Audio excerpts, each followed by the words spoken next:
ప్రియమైన దేవుని వారలారా, ప్రభువైన యేసుక్రీస్తు పేరిట చేరువచ్చిన మీ అందరికీ శుభావందనములు తెలియజేసుకుంటున్నాను. ప్రియమైన దేవుని వారలారా, చిన్న ప్రార్థన చేసుకొని ఈరోజు వాక్య ధ్యానంలోనికి మనం అందరం వెళ్ళిపోదాం. మహోన్నతుడా, మా కన్న తండ్రి, మమ్మల్ని ఎంతగానో ప్రేమిస్తున్నటువంటి మా ప్రియ పరలోకపు తండ్రి, మీ ఘనమైన పాదములకు స్తుతులు స్తోత్రములు చెల్లించుకుంటున్నాం నాయనా. మా జీవితాల్లో మరొక దినాన్ని మాకు ఇచ్చి ఉంటున్నారు. మీరు ఇచ్చినటువంటి జ్ఞాన గ్రంథములోని మాటలను మేము చదువుకోవటానికి, మీ కుమారుని యొక్క రాకను గురించి మేము ధ్యానించుకోవటానికి మీరు ఇస్తున్నటువంటి ఈ మంచి సమయమును బట్టి వందనములయ్యా. మేము మీ మాటలను ధ్యానించుకొనబోతుండగా విలువైన మాటలను నాయన తండ్రి మాకు నేర్పించమని, తద్వారా ఆ మాటల ప్రకారముగా మా జీవితాలలో మేము నడుచుకునేలాగున సహాయం అనుగ్రహించమని వేడుకుంటూ యేసుక్రీస్తు ప్రభుల వారి యొక్క ఉన్నతమైన నామమున ఈ ప్రార్థన అడిగి వేడుకుంటూ సమర్పిస్తున్నాం తండ్రి, ఆమేన్. ప్రియమైన దేవుని వారలారా, దేవుడిచ్చినటువంటి ఈ చక్కని మరొక దినములో దేవుడి మాటలు ధ్యానించుకోవటానికి మనకిచ్చినటువంటి సమయాన్ని బట్టి ముందుగా మనమందరం దేవాది దేవునికి కృతజ్ఞతాస్తులు చెల్లింపబద్ధులమై ఉంటున్నాం. సమస్త ఘనత మహిమా ప్రభావములు దేవునికే చెల్లునుగాక, ఆమేన్. ప్రియమైన దేవుని వారలారా, దేవుని మహాకృపను బట్టి దేవుడిచ్చినటువంటి ఈ దినములో దేవుని వాక్యాన్ని కొద్ది నిమిషములు మనమందరము ధ్యానించుకుందాం.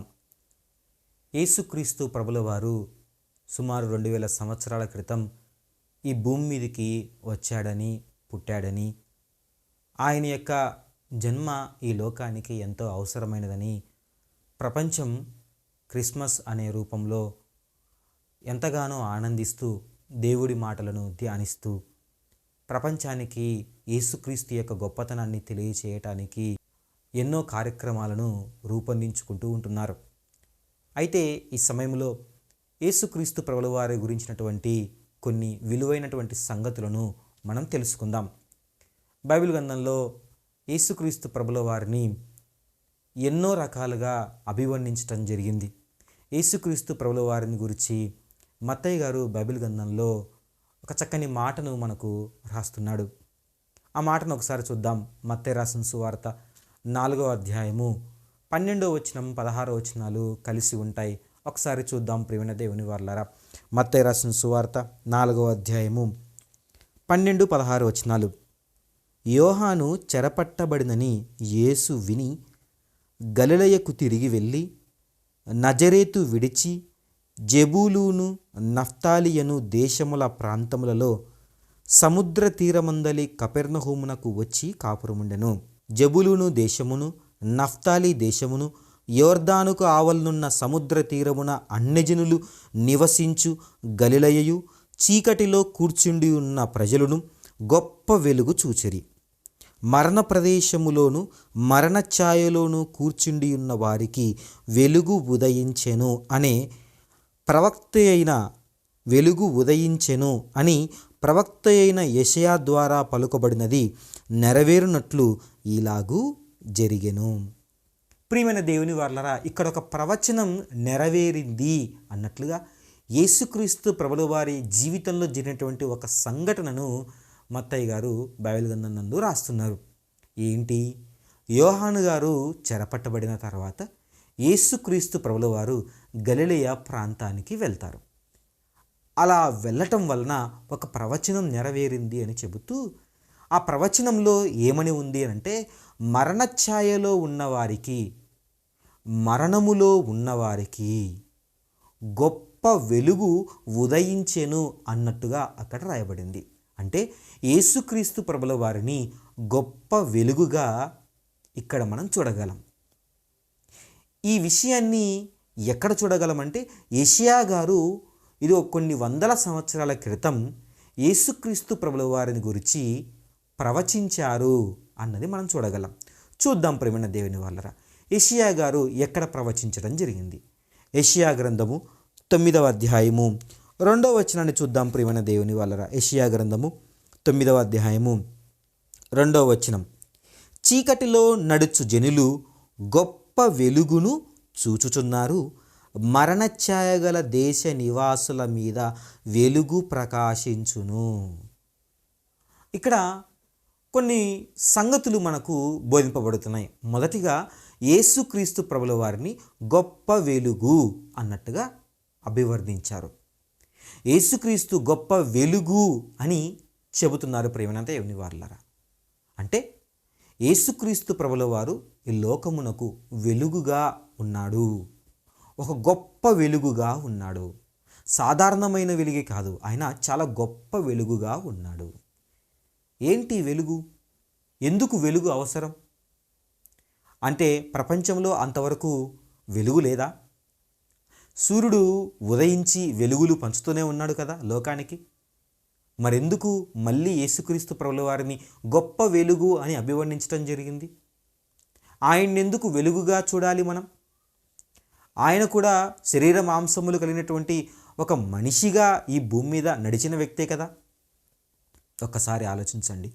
ఆయన శరీరం ఏమైనా దగదగా ఏమైనా మెరిసిపోతుందా? ఒక కాంతిలాగా, ఒక దీపంలాగా, ఒక వెలుగులాగా ఆయన ఏమన్నా మెరిసిపోతున్నాడా? లేదే. ఆయన కూడా మనం చూసినప్పుడు ఇదిగో ఒక సాధారణ మనిషిగానే కనపడుతున్నారు. తల్లి గర్భమున పుట్టాడు, పెరిగాడు. ఇదిగో సాధారణ మానవునికి ఎటువంటి అవయవాలు, ఎటువంటి పరిస్థితులు ఉన్నాయో అటువంటి పరిస్థితులే ఉన్నాయి. మరెందుకు ఆయన్ని గొప్ప వెలుగుగా చూడాలి? ఎవరికి ఆయన వెలుగు? లోకమునకు వెలుగు. లోకములో ఎటువంటి పరిస్థితుల్లో ఉన్నప్పుడు ఆయన వెలుగుగా వచ్చాడు అని చెబుతూ ఎవరికెవరికి వెలుగట ఆ సందర్భంలో రాయబడింది. చూడండి, చీకటిలో నడుచు జనులు. చీకటిలో నడుచు జనులు. జనులు చీకటిలో నడుస్తున్నారట. చీకటిలో ఎవరైనా నడుస్తారా ప్రియమైన దేవుని వాళ్ళరా? అసలు ఏమిటా చీకటి? ఆ చీకటిలో నడిచేటువంటి జనులు ఎవరు? అంతేకాదు, కిందే మాట్లాడుతూ మరణఛాయ గల దేశ నివాసుల మీద వెలుగు ప్రకాశించును, వెలుగు ప్రకాశించును. ప్రవచనం. మరణఛాయ గలటువంటి జనుల మీద వెలుగు ప్రకాశించును అని మాట్లాడుతున్నారు. చీకటిలో నడుస్తున్న జనులు కనపడుతున్నారు. మరణఛాయలో అంటే మరణానికి దగ్గరగా ఉన్నవారు, మరణపు నీడలో నివసిస్తున్నవారు అని మాట్లాడుతున్నాడు. ఏంటి మరణం? ఏంటి చీకటి? ఆ చీకటిలో నడిచే జనులు ఎవరు? అసలు ఈ చీకటికి ఈ వెలుగుకి మధ్య ఉన్నటువంటి సంబంధం ఏమిటి? ఈ చీకటి ఎటువంటి చీకటిని పారదోలటానికి యేసుక్రీస్తు ప్రభుల వారు ఈ భూమి మీదకి వచ్చారు? ఈరోజు మనం ధ్యానిద్దాం ప్రియమైన దేవుని వాళ్ళరా. యేసుక్రీస్తు ప్రభుల వారు ఇదిగో వెలుగు, గొప్ప వెలుగు అన్నట్టుగా బైబిల్ గ్రంథంలో గ్రంథకర్త రాశాడు. గొప్ప వెలుగు అన్నట్టుగా యేసుక్రీస్తు ప్రభుల వారు బైబిల్ గ్రంథంలో గొప్ప వెలుగు అన్నట్టుగా దేవుడు మాట్లాడడం జరిగింది. దేనికి వెలుగు? ఏ చీకటిని పారదోలటానికి ఈ వెలుగు అవసరమైంది? మరి అంతకుముందు భూమి ఏ పరిస్థితుల్లో ఉంది? చూద్దాం ప్రియమైన దేవుని వాళ్ళరా. ఇదే యెషయా గ్రంథము 8వ అధ్యాయము 22వ వచనం చూడండి ప్రియమైన దేవుని వాళ్ళరా. ఇదే యెషయా గ్రంథము 8వ అధ్యాయము 22వ వచనం. భూమి తట్టు తేరి చూడగా బాధలను, అంధకారమును, దుస్సహమైన వేదనయు కలుగును. వారు గాఢాంధకారములోనికి తోలివేయబడెదరు. ఇక్కడ భూమి అంతా ఎలా ఉందట ప్రియమైన దేవుని వాళ్ళరా? బాధలు, వేదనలు, ఇంకా ఎలా ఉందట?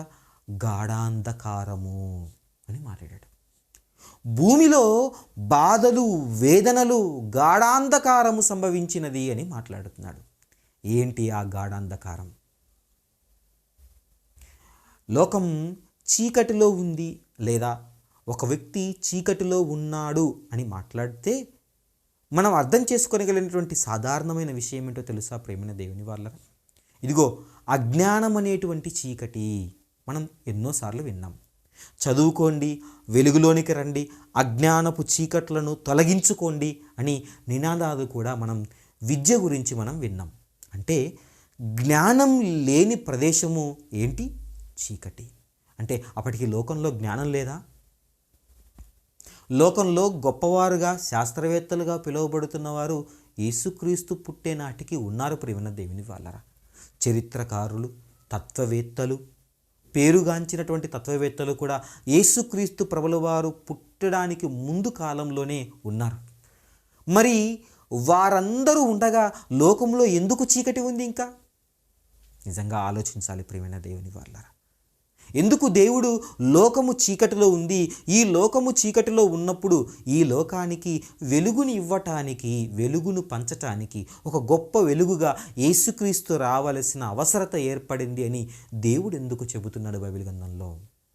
అప్పటికి జ్ఞానం లేదంటారా? ఉంది ప్రియమైన దేవుని వాళ్ళారా. అప్పటికి దేవుడు లేదంటారా? లోకంలో ఎంతోమంది దేవుణ్ణి నమ్మలేదంటారా? నమ్ముతూ ఉన్నారు. చాలామందికి దేవతలు అనబడేవారు ఉన్నారు, దేవుళ్ళు అనబడేవారు ఉన్నారు. వారి వారి నమ్మకాలకు తగ్గట్టుగా దేవుడు ఉన్నాడు. మరి దేవుడు ఉన్నాడు, జ్ఞానము ఉంది, కానీ చీకటి రాజ్యమేలుతోంది, గాఢాంధకారము కమ్మి ఉంది. అప్పుడు ఈ గొప్ప వెలుగు అవసరమైందని దేవుడు చెబుతున్నాడు. ఏంటా గాఢాంధకారం, ఏమిటా చీకటి? ఒక్కసారి మనం పరిశీలిద్దాం ప్రియమైన దేవుని వాళ్ళు. చీకటి గురించినటువంటి కొన్ని విషయాల గురించి బైబిల్ గ్రంథంలో రాస్తూ చీకటిని కొన్ని పరిస్థితులతో పోల్చడం జరిగింది. చూద్దాం ప్రియమైన దేవుని వాళ్ళరా. సామెతల గ్రంథము 2వ అధ్యాయము 13వ వచనాన్ని ఒకసారి చదవగలిగినట్లయితే, సామెతల గ్రంథము 2వ అధ్యాయము 13వ వచనం, అట్టివారు చీకటి త్రోవలలో నడవవలనని యథార్థ మార్గములను విడిచిపెట్టెదరు. ఏంటట? చీకటి త్రోవలలో నడవటానికి యథార్థతను విడిచిపెడుతున్నారట, యథార్థ మార్గమును విడిచిపెడుతున్నారట.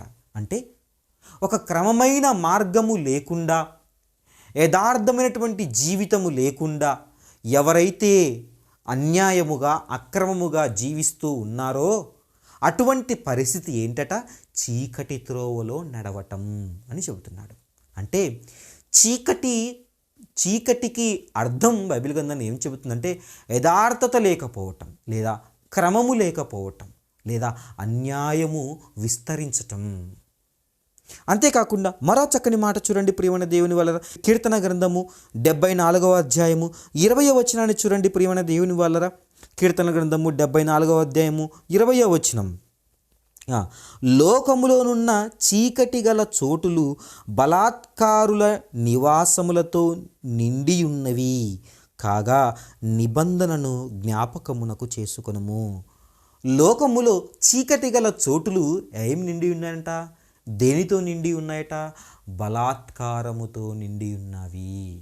అంటే చీకటి అనగా యథార్థత లేకపోవటం, నీతి లేకపోవటం, అంతేకాదు బలాత్కారముతో నిండి ఉండటం, పాపముతో నిండి ఉండటం, అజ్ఞానముతో నిండి ఉండటం చీకటి. లోకం అప్పటికి చాలా అజ్ఞానముతో నిండిపోయింది. క్రూరమైనటువంటి వ్యవస్థలు లోకంలో ఉన్నాయి ప్రియమైన దేవుని వాళ్ళ. దేవుడు తన ప్రజలను రక్షించుకోవటానికి, తన ప్రజలకు తన్నును తెలుపుకోవటానికి కొంతమంది ప్రవక్తలను కూడా పంపడం జరిగింది. ఆ ప్రవక్తలను పంపితే ఆ ప్రవక్తలను కూడా చంపేటువంటి పరిస్థితి అప్పుడున్న కాలం.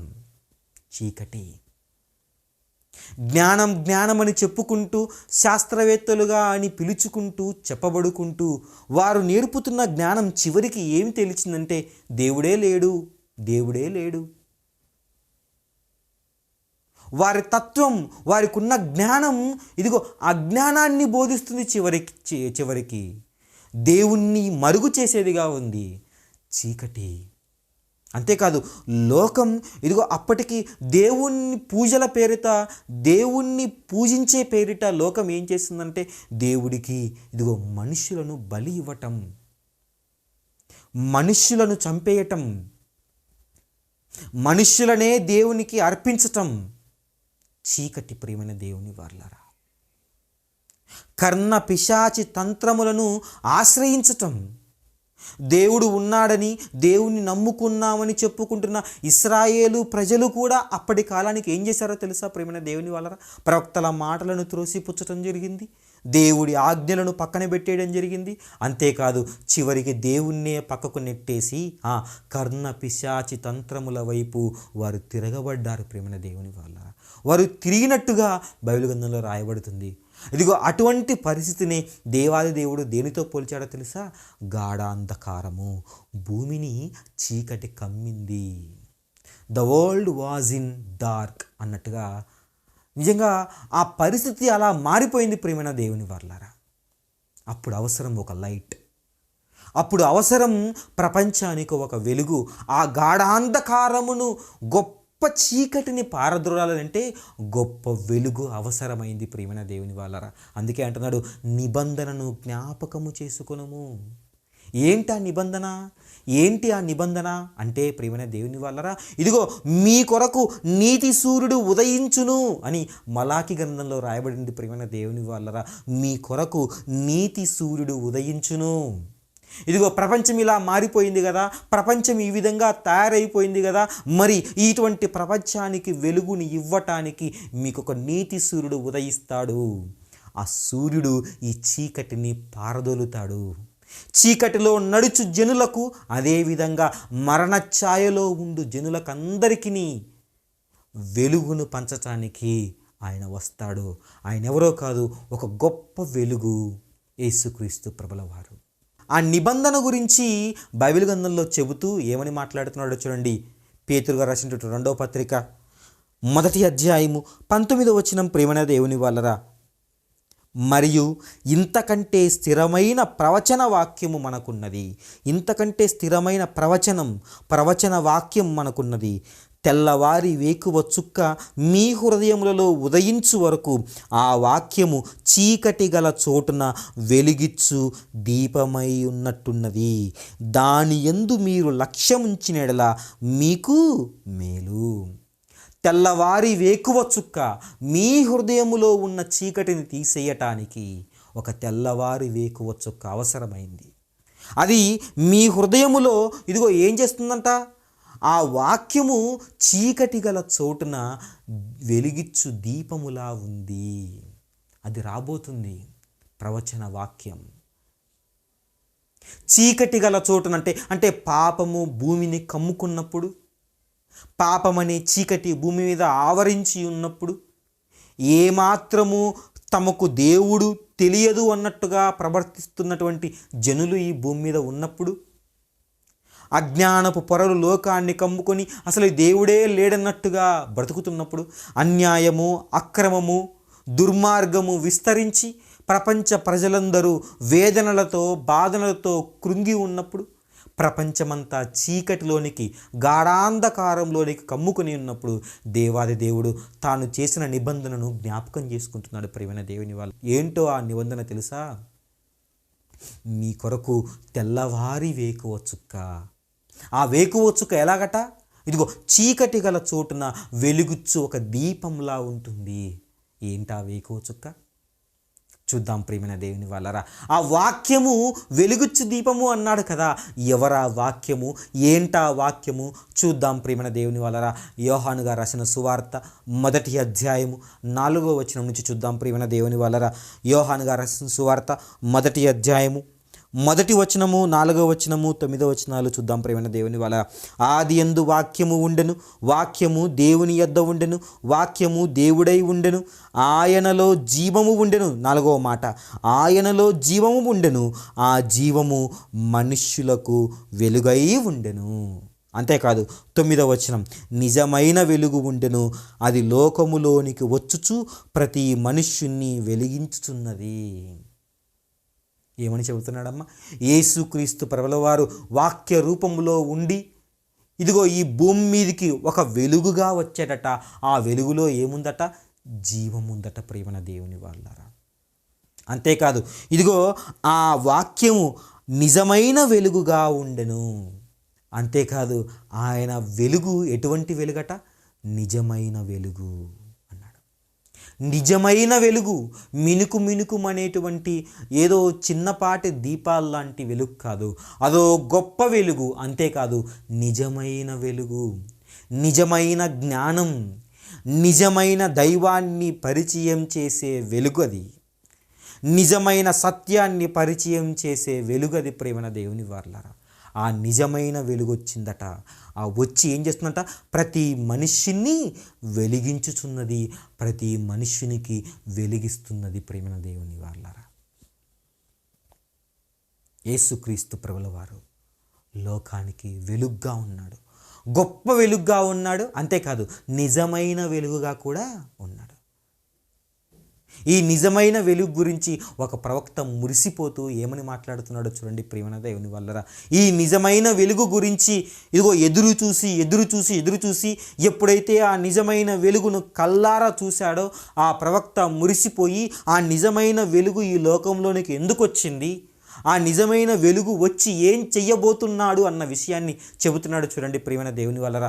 లూకా రాసిన సువార్త 2వ అధ్యాయము, లూకా రాసిన సువార్త 2వ అధ్యాయము 27వ వచనం నుంచి ప్రియమైన దేవుని వల్లరా. ఈ సందర్భంలో యేసుక్రీస్తు ప్రభుల వారు శిశువుగా ఉన్నప్పుడు మరియమ్మ, యేసుక్రీస్తు యొక్క తల్లిదండ్రులు యేసుక్రీస్తును దేవాలయములోని దగ్గరికి తీసుకుని వచ్చి అక్కడ సుమయోను అన్నటువంటి ఒక ప్రవక్త చేతుల్లో పెడతారు. ఆ ప్రవక్త చేతుల్లో పెట్టినప్పుడు ఆయన మాట్లాడుతున్న మాట చూడండి ప్రియమైన దేవుని వల్లరా. 28వ వచనం, అతడు తన చేతులలో ఆయనను ఎత్తుకొని దేవుణ్ణి స్తుతించుచు ఇట్లనెను, నాదా, ఇప్పుడు నీ మాట చొప్పున సమాధానముతో నీ దాసుని పోనిచుచున్నావు. అన్యజనులకు నిన్ను బయలుపరచుటకు వెలుగుగాను, నీ ప్రజలైన ఇశ్రాయేలుకు మహిమగాను నీవు సకల ప్రజల ఎదుట సిద్ధపరిచిన నీ రక్షణ నేను కల్లారా చూచితిని. ఇక్కడ యేసుక్రీస్తు ప్రభుల వారి గురించి సుమయోను గారు ఇదిగో అత్యానంద భరితుడై పరవశంతో మాట్లాడుతున్న మాట ఏంటో తెలుసా? అన్యజనులకు దేవా, అన్యజనులకు నిన్ను బయలుపరచటానికి ఈ వెలుగు వచ్చింది అని మాట్లాడుతున్నాడు. అంటే దేవుడంటే తెలియని ప్రజలకి, దేవుడంటే గుర్తింపబడని ప్రజలకి ఇదిగో యేసుక్రీస్తు ప్రభులవారు వచ్చి ఒక వెలుగుగా ఆ దేవాది దేవుణ్ణి పరిచయం చేయటానికి ఆయన జన్మ జరిగింది అన్నట్టుగా ఆయన మాట్లాడుతున్నాడు ప్రియమైన దేవుని వాళ్ళరా. నిజమే కదండి. ఈరోజు మనం అనుభవిస్తున్నటువంటి ఈ రక్షణ, మనం అనుభవిస్తున్నటువంటి ఈ యొక్క మహిమ, ఈ ఉచిత రక్షణ మనకు దేవుడంటే ఎవరో తెలియని పరిస్థితులలో అజ్ఞానములో మూలుగుతున్నటువంటి మన పరిస్థితిని ఇదిగో రూపుమాపింది ఆ వెలుగు కాదంటారా? ఒక్కసారి ఆలోచించండి ప్రియమైన దేవుని వాళ్ళరా.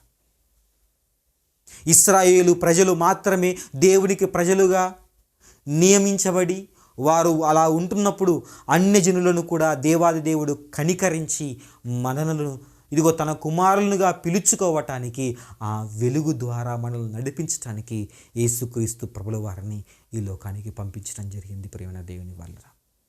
ఆ వెలుగు వచ్చింది ఎవరి కోసమో తెలుసా? నీ కోసం, నా కోసం, మన రక్షణ కోసం, మనకు దేవుడంటే ఎవరో తెలియచేయటం కోసం, దేవాది దేవుణ్ణి ఇదిగో మనము ఆరాధించటానికి మనకు ఒక మార్గం సుగమం చేశాడు యేసుక్రీస్తు ప్రభుల వారు ఒక వెలుగుగా వచ్చి.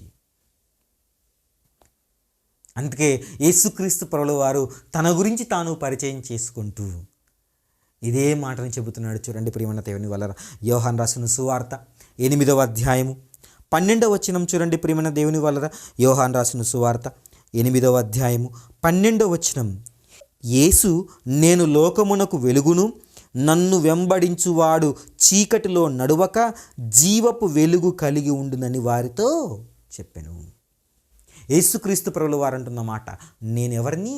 లోకమునకు వెలుగును. లోకమంటే ఎవరో కాదు, లోకమంటే మనుషులు అని మనం తెలుసుకున్నాం కదా ప్రియమైన దేవుని వాళ్ళరా. ఇదిగో మనందరి హృదయాలలో ఇదిగో ప్రకాశించేటువంటి ఒక వేకువ చుక్కగా యేసుక్రీస్తు ప్రభుల వారు వచ్చారు. అయితే ఈ వెలుగును నన్ను వెంబడించువాడు, ఈ వెలుగును వెంబడించువాడు ఎలాంటి దాన్ని కలిగి ఉంటాడట ప్రియమైన దేవుని వాళ్ళరా? చీకటిలో నడువక జీవపు వెలుగు కలిగి ఉండును. ఇక్కడ మరో లక్షణం, ఒకటి గొప్ప వెలుగైతే, రెండవది నిజమైన వెలుగైతే, మూడవది ఏంటంట? జీవపు వెలుగట ప్రియమైన దేవుని వాళ్ళరా. పాపం వలన వచ్చు జీతము మరణమైతే ఆ మరణము నుంచి తప్పించేటువంటి వెలుగు ఈ వెలుగు, జీవపు వెలుగు. కాబట్టి ప్రియమైన దేవుని వాళ్ళరా, మనము ఆ వెలుగులోనికి రావాలి, ఆ వెలుగును అనుసరించాలి. మరి ఆ వెలుగును అనుసరించాలంటే మనం ఏం చేయాలి చూద్దాం ప్రియమైన దేవుని వాళ్ళరా. యేసుక్రీస్తు ప్రభుల వారే తాను వెలుగుగా వచ్చినప్పుడు తన వెలుగును ఎలా అనుసరించాలో ఒక మాట చెబుతున్నాడు చూడండి ప్రియమైన దేవుని వాళ్ళరా. యోహాను రాసిన సువార్త 12వ అధ్యాయము 46వ వచనంలో ఒక చక్కని మాట ఉంది. యోహాను గారు రాసిన సువార్త 12వ అధ్యాయము 46వ వచనం. నాయందు విశ్వాసముంచు ప్రతివాడు చీకటిలో నిలిచి ఉండకుండునట్లు నేను ఈ లోకమునకు వెలుగుగా వచ్చి ఉన్నాను. ఏమంటున్నాడట? నాయందు విశ్వాసముంచువాడు చీకటిలో ఉండకుండా వెలుగులో నిలిచి ఉంటాడు. అంటే మనం వెలుగులో ఉండాలి అని అంటే, జీవపు వెలుగులో మనమందరము ఉండాలి. మరణాన్ని దాటి జీవములోనికి మనమందరము ప్రవేశించాలి. ఆ జీవ మార్గంలోనికి మనం ఉండాలి అని అంటే యేసుక్రీస్తు ప్రభుల వారిని విశ్వసించాలి.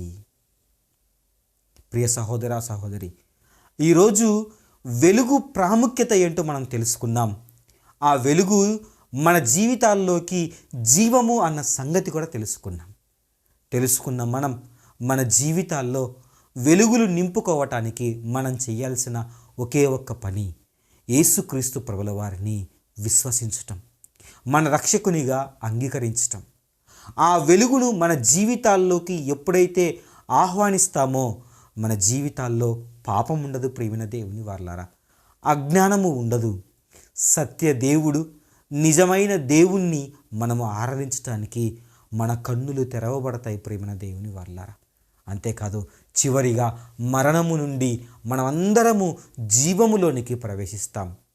కాబట్టి మనమందరము యేసుక్రీస్తు ప్రభుల వారి యొక్క వెలుగులోనికి ప్రవేశించడానికి మన జీవితాల్లో లేదా మన హృదయాల్లో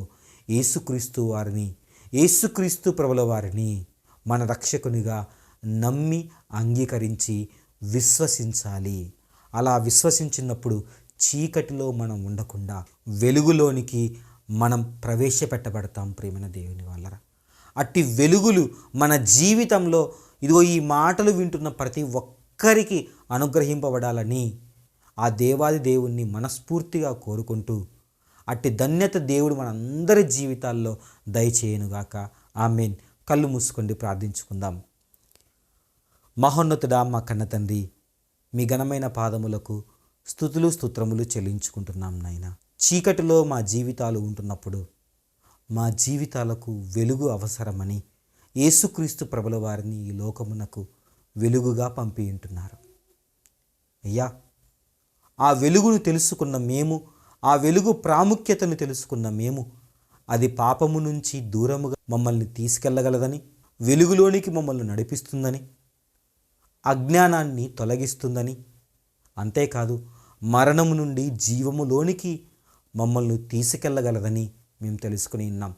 అంత గొప్ప వెలుగును, అంత గొప్ప నిజమైన వెలుగును తెలుసుకున్న మేము మా జీవితాల్లో ఆ వెలుగైనటువంటి యేసుక్రీస్తు ప్రభుల వారిని విశ్వసించి ఆ వెలుగులో నడిచేటువంటి ధన్యతను మా అందరికి అనుగ్రహించమని వేడుకుంటూ యేసుక్రీస్తు ప్రభుల వారి యొక్క ఉన్నతమైన నామమున ఈ ప్రార్థన అడిగి వేడుకుంటూ ప్రార్థిస్తున్నాం తండ్రి. ఆమేన్. అందరికీ వందనములు. దేవా నీకే వందనం, జన్మ కృపాతిశయవరం, నీవిచ్చిన వత్సరం, నీ మహిమలో గడిపెదన్. దేవా నీకే వందనం, జన్మ కృపాతిశయవరం, నీవిచ్చిన వత్సరం, నీ